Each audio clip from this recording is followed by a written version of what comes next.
Hi friends, நம்ம சாயந்தரம் வயலுக்கு தான் வந்திருக்கிறோம். ஆடுங்கள்லாம் ஓட்டி விட்டுட்டு அவங்க பின்னாடியே நம்மளும் வயலுக்கு வந்தாச்சு. ஏன்னு பார்த்தீங்கன்னா கல்லாஞ்சிட்ருக்காங்க சனங்க எல்லாம் களையிற டைமு. அதனால் வயலுக்கு வந்தோம், டீ போட்டு எடுத்துக்கிட்டு வயலுக்கு வந்திருக்குறோம். நேற்று ஒரு 15 பேர் ஆஞ்சாங்க. இன்றைக்கி அதில் 2 பேர் வரல. அதனால் 13 பேர் மட்டும் ஆஞ்சிட்டு இருந்தாங்க.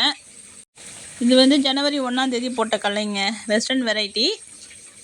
இன்றைக்கி 2 நாளைக்கு முன்னாடி தான் எடுத்தோம். கையால் தான் ஆஞ்சிட்ருக்கோம். இந்த ஒரு கொலை மட்டும் மிஷினில் அடிக்கல. ஏன்னு பார்த்தீங்கன்னா ஆட்டுக்கு கொஞ்சம் கொடி தேவை அப்படிங்கிறதுனால மிஷின் விட்டு அடிக்கல. ஃபுல்லாகவே கையால் தான் ஆஞ்சிட்ருக்கோம். இது நாளைக்கு மதியானத்துக்குள்ளே முடிஞ்சிடும். எல்லோரும் ஓட்டு போட்டுட்டு முடிச்சுட்டு கூலி வாங்கிட்டு போகிறாங்க அப்படின்னு சொல்லியிருக்கிறாங்க.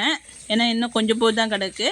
ஒரு 3/4 தாண்டியே முடிஞ்சிச்சு. இன்னும் ஒரு ஆளுக்கு ஒரு 10 கொடி தான் கிடக்கும். அதையும் ஆஞ்சி முடிச்சிட்டாங்கன்னா நாளைக்கு நம்ம விவசாய வேலைகள் ஓரளவு முடிஞ்சது. இந்த கல்லையை குழி போட்டுட்டு வீட்டுக்கு கொண்டு போய் காய வச்சு மூட்டை பிடிச்சிட்டோம்னா விவசாய வேலைகள் இந்த வருஷத்துக்கு முடிஞ்சுது. அடுத்த பயிர் பண்ணுற வரைக்கும் கொஞ்ச நாள் ரெஸ்ட்டு தாங்க. ஏன்னா ஓடி ஓடி ஓடி உடம்பு ஓடாக இழைச்சி போச்சு. அதனால் கொஞ்ச நாள் ரெஸ்ட் எடுத்துகிட்டு அதுக்கப்புறம் தான் அடுத்த பயிர் வைக்கிறோம். அதுக்கிடையில் எங்கே ரெஸ்ட் எடுக்கிறது, சும்மா சொல்லிக்க வேண்டியதான் ரெஸ்ட் எடுக்கணும் அப்படின்னு சொல்லிட்டு நம்ம ஆடுங்களை கவனிக்கணும். ஆட்டுக்கு பேன் மருந்து வைக்கணும், கீரி பூச்சி மருந்து போடணும். இன்னும் நிறைய வேலைகள் இருக்குது ஆட்டுக்கு. அப்புறம் ஆட்டுக்கொட்டாய்க்கெல்லாம் செத்த போட வேண்டியது இருக்குது. அப்புறம் வீட்டுக்கும் செத்த போட வேண்டியது இருக்குது. நிறைய வேலைகள் இருக்குது. இந்த அடுத்த விவசாயத்தை ஆரம்பிக்கிறதுக்குள்ளே நம்ம இதெல்லாம் முடித்து வச்சுக்கணும். நமக்கு ரெஸ்ட்டுங்கிறது என்றைக்குமே இல்லைங்க. நம்ம வாயால் மட்டும்தான் சொல்லிக்கலாம் ரெஸ்ட் எடுக்கணும் அப்படின்ட்டு. அது ஏன்னா ஆடு மாடு வச்சுருக்கவங்களுக்கு என்றைக்குமே ரெஸ்ட்டு கிடையாது. இது எல்லாருக்குமே தெரிஞ்சிருக்கும். எல்லாருமே வெளியூர் தாங்க, யாருமே உள்ளூர் கிடையாது. நமக்கு ரெகுலராக வருவாங்க இல்லையா, அவங்க மட்டும்தான் உள்ளூரும் இல்லை, அவங்க பக்கத்து ஊர். அவங்க நடந்து கூட போய்க்கலாம். மீதி எல்லாருமே பஸ்ஸில் போக வேண்டியவங்க. இதில் வயசானவங்க தான் நிறைய பேரே வந்திருந்தாங்க. நடக்க முடியாதவங்க தான் கொஞ்சம் தூரம் நடந்து போய் தான் பஸ் ஏறணும். நம்ம ஊரில் ஒரு 2 பேரும் முன்னாடி ஆஞ்ச இடத்துல கூலி போகிறாங்கன்னு சொல்லிட்டு அங்கே போயிட்டாங்க. அதனால் அவங்க வரட்டும்னு வெயிட் பண்ணி பார்த்தாங்க டீ குடிக்கிறதுக்கு. அப்புறம் அவங்க வர ரொம்ப நேரம் ஆகுங்கிறதுனால எல்லாம் டீயை ஊற்றி குடிங்க, ஆறி போய்டுன்னு சொன்னால் அதனால் டீயை குடிச்சிட்டு இருக்காங்க. நிலாவே போச்சு பாருங்கள். கொஞ்சம் இருட்டவும் ஆரம்பிச்சிச்சு. அவங்க 2 பேரும் வரட்டும், ஏன்னா எல்லோரும் ஒரே ஊர் தான். 2 பேரும் வரட்டும், எல்லோரும் ஒன்றா தாங்க போகணுன்னு சொல்லிட்டு இன்றைக்கி ரொம்ப நேரம் வரைக்குமே வயலில் தான் இருந்தாங்க, இருட்டுற வரைக்குமே. பறவையெல்லாம் கூட அது அடையிற இடத்துக்கு வீட்டுக்கு போய் சேர்ந்துட்டாங்க. இங்கே ஏன்னா வீராண ஏரி பக்கத்துலேயே இருக்கிறதுனால நிறையா பறவைகள் அடையிறதுக்கு போவோங்க. கூட்டமாக போகும். சாயந்தரம் ஆயிடுச்சுன்னா நிறையாவே போகும். எல்லா பறவைகளும் போகும். அதில் எல்லாமே கூட்டமாக தான் போகுங்க.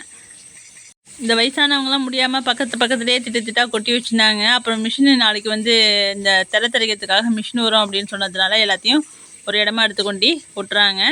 நம்ம ஆடுங்களும் பாருங்கள், நம்ம வரப்போ மேயறதுக்கு போனானுங்க, அவனுங்களும் கிட்டக்க வந்துட்டானுங்க. எல்லா இடத்தையும் ரவுண்ட் அடிச்சுட்டு கடைசியாக இந்த வீட்டுக்கிட்ட கொஞ்சம் நேரம் மேய்வானுங்க. ஏரி வரைக்கும் போயிட்டு வருவானுங்க. ஏரிக்கு வரைக்கும்லாம் போயிட்டு வந்தால் வீட்டுக்கிட்ட பொழுது போனதுக்கப்புறம் தான் கொஞ்சம் முட்டி போட்டு மேய ஆரம்பிக்குங்க. எல்லாம் வண்டியும் லைட்டு போட்டுட்டு வர ஆரம்பிச்சிச்சு. அந்தளவுக்கு கொஞ்சம் இருட்டிடுச்சு. நம்ம வீடியோ எடுத்துருந்தோம். அப்போ பார்த்தீங்கன்னா சின்ன 2 சவுண்டு விட்டுட்டு வந்துட்டு இருந்தார். இது பண்ணுற சேட்டை கொஞ்சம் நெஞ்ச சேட்டை இல்லைங்க, சரியான ஆளுங்க. இது ஆள் பார்க்க தான் இப்படி இருக்குது, ஆனால் சரியான ஆள்.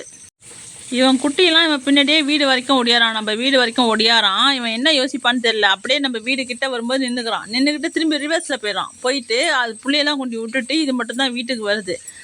இவன் இருக்கும்போது அது பிள்ளையெல்லாம் வீட்டுக்கு வந்துச்சுன்னா குலைக்க ஆரம்பிச்சிடுறாங்க அதுங்களை பார்த்து. இது மட்டும்தான் இருக்கணுமா அங்கே, வேறு யாரும் வரக்கூடாது. அது புள்ளைய கூட விட மாட்டேங்கிறான். அந்த அளவுக்கு சத்தம் போடுறான், போட்டு கடிக்க ஆரம்பிச்சிடான் அது புள்ளையோல. இங்கெல்லாம் வரக்கூடாது அப்படின்னு ஏன்னு தெரியல. அவர் மட்டும்தான் இருக்கணுமா. நம்ம சனங்களுக்கும் எல்லாருக்கும் வண்டி வந்துடுச்சு. அவங்கவுங்களும் வீட்டுக்கு கிளம்பிட்டாங்க. எல்லோரும் அவங்கவுங்க பசங்க, அண்ணன், தம்பி எல்லோரும் கூட்டிகிட்டு போவாங்க டெய்லியும்.